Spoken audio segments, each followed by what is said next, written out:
The flavour of the week is bottles, part of my bottle collection here. The ones on the front here are a curious balancing trick. You can have them with full bottles of wine, but I've actually, for safety, put them in with empty bottles of wine. But you've got a little wedge here, and this exactly balances, but only just like that. Sometimes you can get them to rock. And it appears to be defying gravity, but it's not, of course. It's actually balanced, and the centre of gravity is just where the base is there. And when you put it down, it stands up. This is a more elaborate one, which appeared quite recently, in fact, and looks like a couple of slightly drunk butlers holding the bottle of wine. Again, it can be a full bottle of wine. This one's an empty bottle of wine, and it's a little way of posing your wine before you actually drink it. So bottle balancing. Then the first few bottles here are all ones which originally did have wine in them, and one of them still has.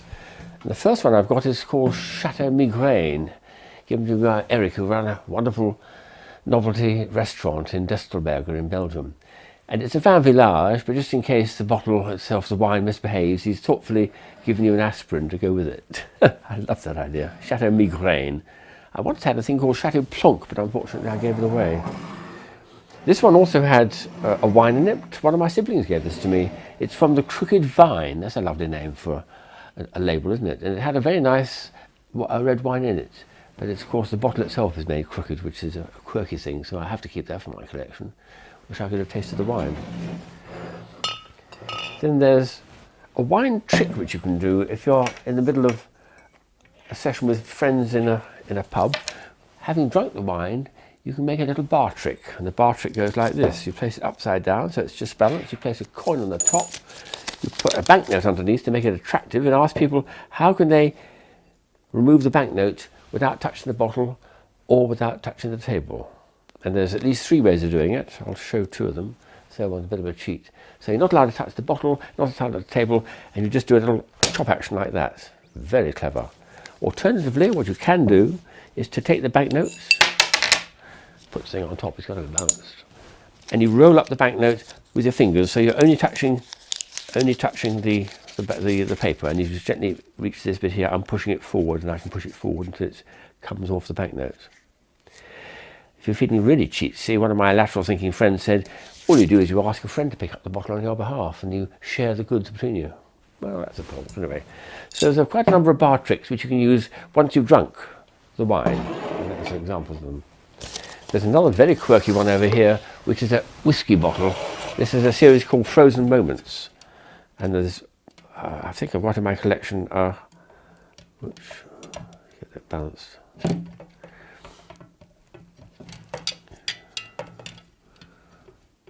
Yeah, she blows just there. Frozen Moments. Australian came up with these back in the 1970s, I think it was. This is glass, and this is glass. This is some sort of plastic, I guess, but it's a wonderful appearance. It looks like marvellous in the back of a bar, I would say. So there's some wonderful, crazy stuff out there.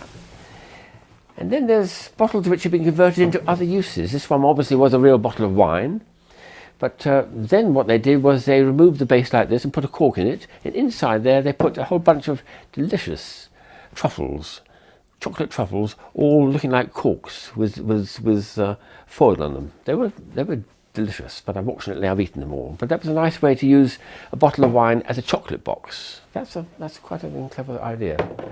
There's one which has never been a bottle of wine, and this is again a favourite theme. It's actually a candle. There's the wick. It looks very realistic. It was given out at Christmas time. I think keep calm at Christmas. But this was never actually a bottle of wine. It's actually made of wax. You've got to be a little bit careful you don't damage it. But that's a very, very nice bit of artwork. Sometimes they made labels which you put on the bottle of wine. That's already a funny one, but you can put a label on it. And this is about popular in the 1980s, I think it was. They would allow you to put on something very jokey on the bottle of wine, which would be a normal vin village or vin ordinaire, I think it was.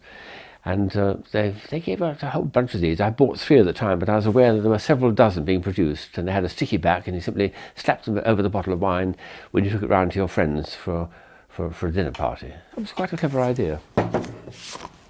So those are the ones which really had wine in them. Then at the back we've got some designer ones here. This is my favourite designer one. This is quite astonishing.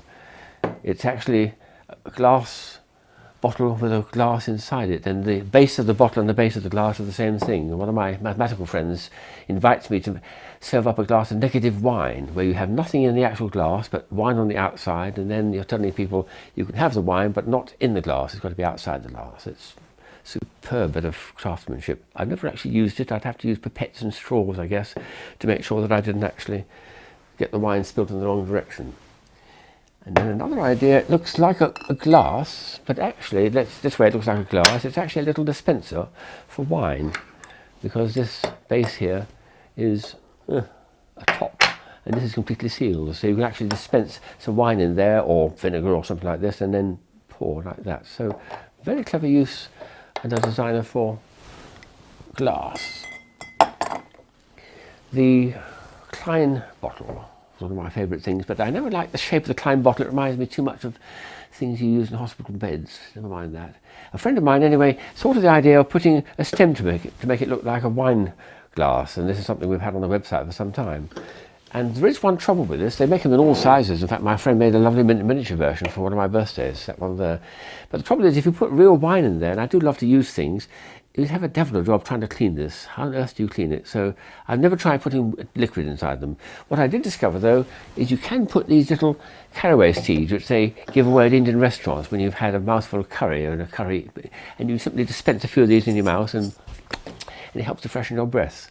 And those are completely clean, of course, and they won't in any way discolour or cause trouble with the glass. Once they're empty, they're empty. So it's a good way of using up what is already a very clever bit of artwork, but it's making a good use of it. There's some jokey ones out there, which is one of my friends made some time ago. I feel it's Frank Potts it was. I feel it ought to really say, in case of emergency, break glass. But it appears to be a genuine corkscrew for a bottle of wine, and if you're at a picnic and you haven't got one, what do? You'd have to break the glass, I guess. Then coming up to high art, there's some very strange ones that the Chinese have got involved with, and also I think the South Americans are into this. This is taking a bottle. This one here was a little, I think it was probably, it looks like a penguin, but I think it was a little scent bottle. It's genuine glass. The top comes off, there's the penguin's head. But the clever thing about this is, this has been painted on the inside. And to do that, they get these fine brushes with curves to them and spend many, many hours decorating these superbly on the inside. Quite astonishing. There's another version over here which is not a bottle shape, but it's a sphere of glass, but it shows the idea. You have to get your brushes in there and you make this superb artwork on the top, but the bottle is what we're thinking about, so that's the one I draw to your attention. And there's his head back on again. Another art form is to put sand in them. This goes back to my childhood days. Alum Bay Sands on the Isle of Wight in southern England was available for decades. This is a much cleverer form of artwork. I think what they do here, they told me, is when the bottle's completely empty, they get little curved brushes, as they're using for this art form, but glue on it and do the shape with a bit of tiny thin film of glue of the black bit to form the palm leaves. So you then fill it completely with black sand, shake it, and then empty it, and the bit that's attached to the glue stays and the rest of it comes out, and then bit by bit you add in extra colours. So sand in bottles taken to a much, much higher order. Then there's puzzles. The simplest puzzle I've ever come across, this one here, was actually Kellogg's cornflakes produced this, and it had milk in it. And the idea was the kids, as they're drinking their milk and having their bowl of cereal, could have a little maze to play with, which is a clever idea. It's interesting how they've got a nice sort of, I can feel it's slightly embossed on the outside surface of the glass, so it's very firmly fixed. But it originally had milk in it, and then it's a puzzle for kids to enjoy. And then there's a load of clever ideas where you're supposed to do something clever with a bottle like this. This one here, you're supposed to get this small wooden ball in the neck there, and this dowel gets in the way, and how do you do it? And I don't think I've ever solved that one, so I must leave it. Over here is one of my favourite ones, which is apparently insolvable, because you've got a tube going in from the neck, which is firmly fixed, it's glued in. You've got a little red lozenge, and you're supposed to get it down the tube, and you can go like this for about 2 years before you'd be lucky enough to get it to sit in. But fortunately, you're given a thing saying solution to it. That's a help, isn't it? Except that when you open the envelope, you have a piece of paper which just says the same word again, solution. How the devil is that supposed to be a solution? When I first got this, I had to put it under ultraviolet, and I had to heat it up from thermochromic ink and tried to see if there's secret writing, put some lemon on it. There was no writing on it at all. You're supposed to have a way of solving it just using this paper and get that out. It's a good old mystery, that. Ships in bottles. I'd never actually had a ship in a bottle myself. It was too normal, I suppose. So the cartoon that appeared in Omni magazine all those years ago was a lovely inversion of a bit of surrealism. You're supposed to imagine this man has got in the bottle somehow, and now he's making the ship outside the bottle. When he's finished, he's got to get out of the bottle himself. How the heck does he do that? So I haven't got a ship in a bottle, but that's a cartoon which reminds me there is a genre, and this is a sort of inversion, highly surrealistic. Message in bottles. I've never had a message in the bottle. I've been beachcombing many times.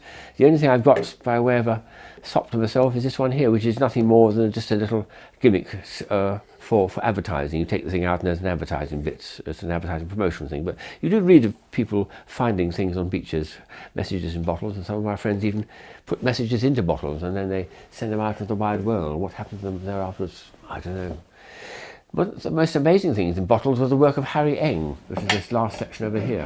And this stuff is really something else. There are some much more amazing ones. There are rather tame ones I've got here. But his famous, iconic thing was a little knot here. And this wonderful man, Chinese-American, who died in 1996, made the most astonishing things inside bottles, almost like a sort of intellectual challenge. So these are the ones he gave me. And this was the last one, just before he left to go back to America, which he gave me with his famous knot inside. But his decks of cards with belts going through it, and I don't know what else, are just Harry Eng taken to a perfection, really. The guy was an outstanding genius at creating impossible things inside bottles. So there's a little overrun of some of the bottle novelties I've got. I need to think whether I can move on to plastic bottles next. But these are at least glass bottles, and there's a lovely range of them.